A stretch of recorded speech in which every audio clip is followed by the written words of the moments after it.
While this tree here in Rec Park is still standing, if you take a look behind it, the playground here is barely standing. The majority of it burned in the fire overnight. You can kind of lightly tug on one of the branches like this. As you can see here, I got maybe half a needle right there. That shows that this tree has been freshly cut. The break can be anything from a crack in the pipe or as severe as it bursting in two. Just yesterday, this pool of water that I'm standing in up to my ankles was the Darrow family's backyard. Now their home is ruined and they're left wondering, what's next? Right here, a ginormous tree that's totally just crossed over into Conklin Road. 4 sticks, probably more butter than one of the little tubs, so we'll be good to go no matter how buttery people want their rolls. The DEC says the giant hogweed plant can grow to be between 8 and 14 feet tall, as you can see from this one next to me, taller than I am.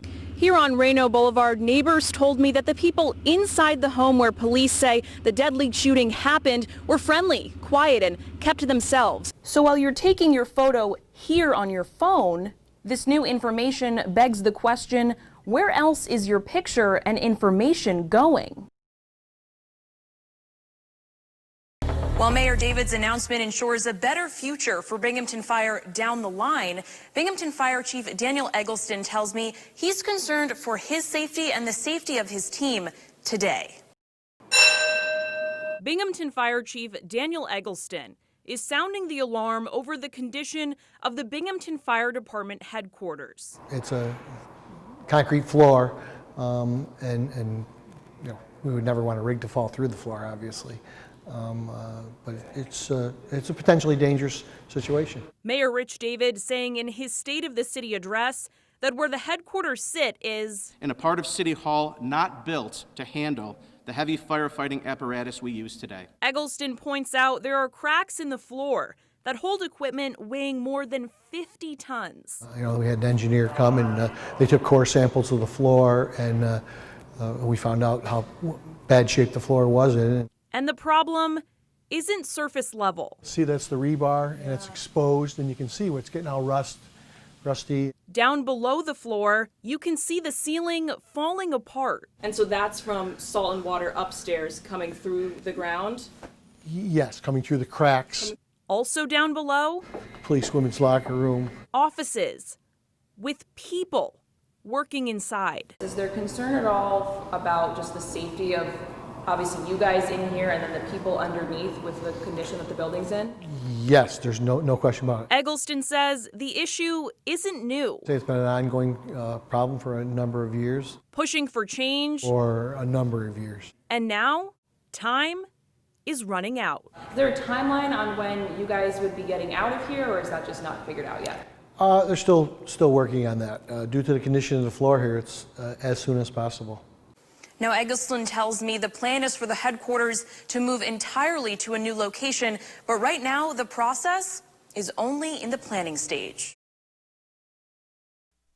The thought of us dying really was a concern. Gina Dawes was asleep early Monday morning. And then all of a sudden I could hear like a growling sound getting closer and closer. Panicked, she grabbed her husband and 6-year-old. I'm like, wake up, there's a tornado, we have to go, frantic. Rushing to a downstairs windowless bathroom. I like legit thought we were dying. Like we were in the movie Tornadoes or Twister or whatever it is, and we were about to be, the roof was going to be ripped off our house, and that was it. It was so scary. Now, her home is left in pieces.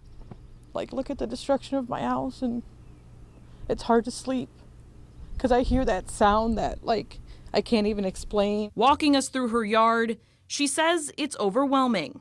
There's just a lot of carnage. Her porch roof, gone. When it was ripped off, it was in the air for a good bit and then slammed over here.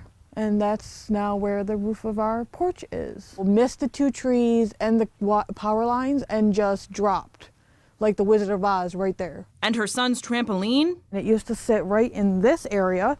And we're talking like a full size. Like a 14-foot trampoline, net, the whole 9 yards, and we have no idea where that is. Assessing the damage. It's exhausting, I guess. Mentally and emotionally, just exhausting. But she's grateful. I thank God that, you know, we're all safe and go on to live another day. Now working to pick up the pieces. Lives can't be replaced.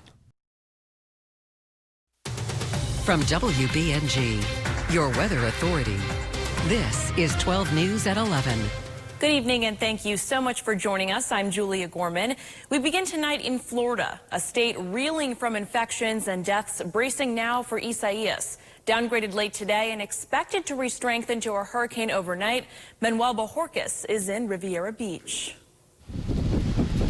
Last-minute storm preparations. Let's get a check now on the weather with meteorologist Caitlin Westerholm. Caitlin, a pretty quiet day here in the southern tier, but we are preparing for some possible severe weather tomorrow. Yeah, pretty nice start to the weekend. Caitlin, thank you. Up above Isaias, local astronaut Doug Hurley is set to return to Earth tomorrow after a 2-month trip to the International Space Station.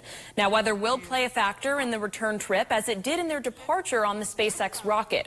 Hurley and Bob Behnken will be in a capsule that will splash down early tomorrow.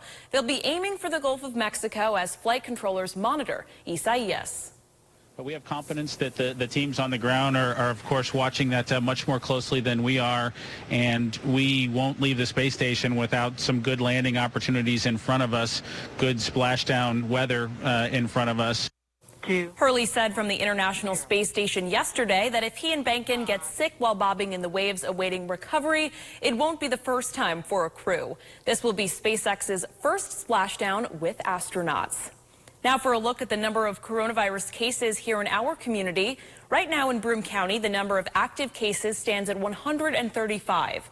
The town of Vestal has 56 of those confirmed cases, while the city of Binghamton has 17. Since the health department has been tracking cases in the county, there have been 992 overall confirmed cases. 790 people have recovered and 67 have died from the virus. And in Tioga County tonight, there are 17 active cases. The total number of confirmed cases stands at 195. Right now, 141 people are in mandatory quarantine. Since this county has been tracking cases, 153 people have recovered and 25 have died. You can see all of these numbers in real time on our website. That's, of course, WBNG.com under coronavirus. And the governor's office says a record number of tests were conducted in New York State yesterday. Governor Andrew Cuomo said more than 82,000 tests were conducted across the state on Friday, and that's the highest number of tests ever conducted in a single day in the state. Out of those tests, less than 1% came back positive. The governor also said this week the state will be making an initial decision on schools reopening. Cuomo added the state will review the overall infection rate of COVID-19 before making that choice. And after a week of record numbers in deaths from COVID-19, as we just mentioned, Florida is now preparing for a storm that has forced the shutdown of many testing sites. Tonight, Danya Backus has more from Los Angeles.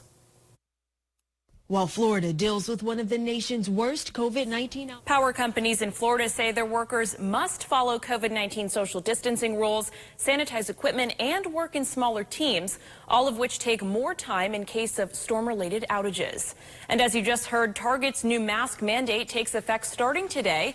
That means all of its customers will be required to wear masks to shop. All of the store's employees are already required to wear face coverings. Now Target says it will provide disposable masks at entrances to customers who don't have one free of charge. The retailer notes nearly 90% of its stores already required masks or facial coverings because of local and state regulations. Target says young children and those with underlying medical conditions are exempt to the mask mandate.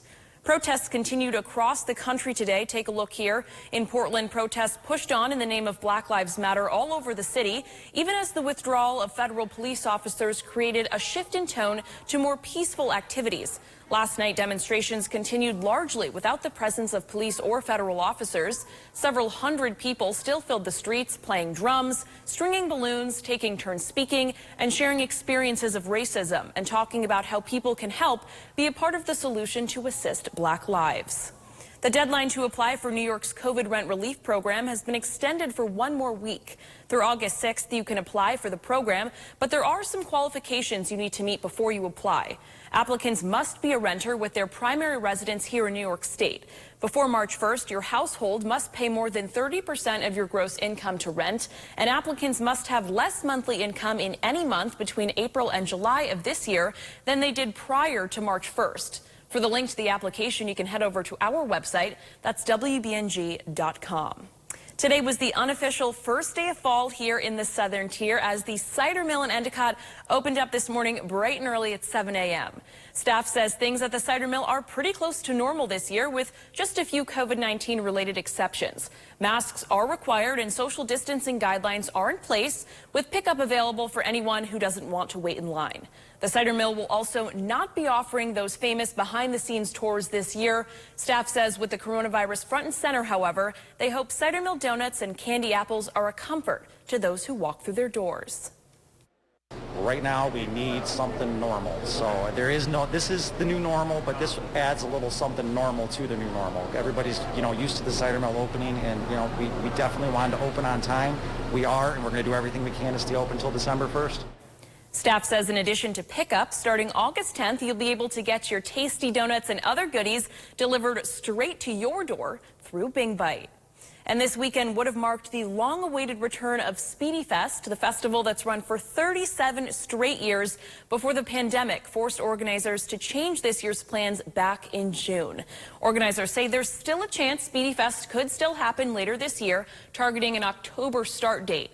Dave Fasagno, the main organizer for the event, told 12 News this week planning is still happening. He said the festival board has been meeting for the past few months, brainstorming ways to hold the event. Some changes, of course, would have to be made, like limiting crowds to under 5,000 and eliminating some rides. Fasagno said he wants to hold the event, however, for the community. I'm not a quitter, and again, this is a unique situation, but I really feel if I wasn't getting so many phone calls from people that aren't even vendors or food vendors or businesses, these are people that from the area that come to our festival. Fasagno and the board will redetermine the event's future this year on Saturday, August 15th.